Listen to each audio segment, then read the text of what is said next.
Yo, YouTube, what's up with your boy? Sports and Fitness Rants. I'm back, guys. Click the like button.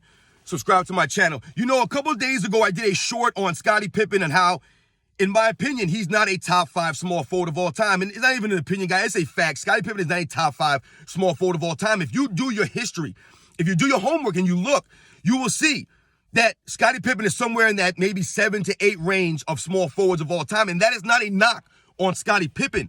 That just goes to show the level of greatness of players in the NBA history. And if you guys would do your research and look, you would see that Scottie Pippen is nowhere near a top 5 small forward of all time. And I went through the list of several players. And like I said, to me, he's somewhere in that 7 to 8 range, and that is not a knock on Scottie Pippen. However, when you think about the list of players that I said, and I mentioned guys like a James Worthy, for example. Now, I'm not going to sit here and say that James Worthy is greater than Scottie Pippen. That is a debatable topic. All right, for a lot of people, they might think, oh, James Worthy's not as great as Scottie Pippen. They really might believe that. But if you dive down and you look into their games, you watch the games, you'll see that James Worthy is comparable to a Scottie Pippen. And in some aspects, he's actually greater than Scottie Pippen.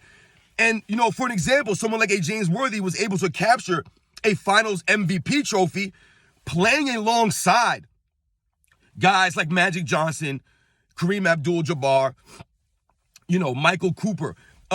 And to me, I think that's very impressive when you think about someone like a James Worthy getting an MVP, a Finals MVP trophy, playing with other all-time great players.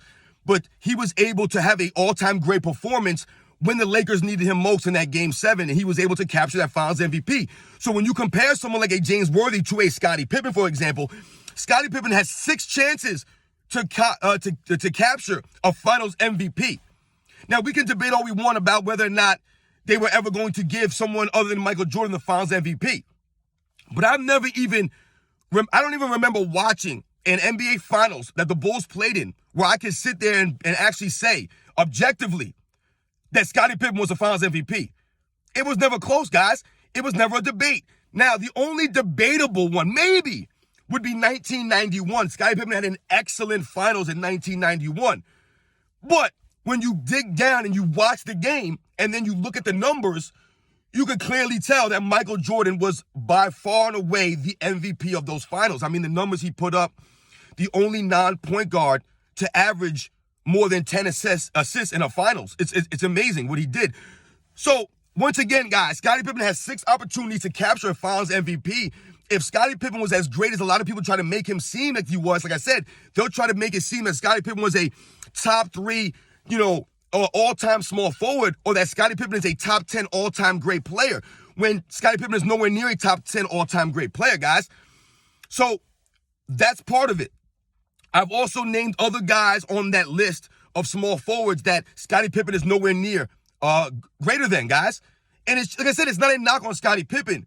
It just goes to show you that when you do your research and you look into it, Scottie Pippen is nowhere near a top 5 small forward, guys. There's no need to be upset about that. You don't have to call me names and cry in my comment section about that. So, you know, once again, guys, Scottie Pippen had 6 chances to capture Finals MVP, where someone like a James Worthy was able to capture a Finals MVP at the same position, playing with guys like Magic Johnson and Kareem Abdul-Jabbar. So, you know, even a Kawhi Leonard, to a lesser degree, was able to capture a Finals MVP, playing with an old Tim Duncan, an old Manu Ginobili, and a Tony Parker. So, you know, there was opportunities for Pippen to be great.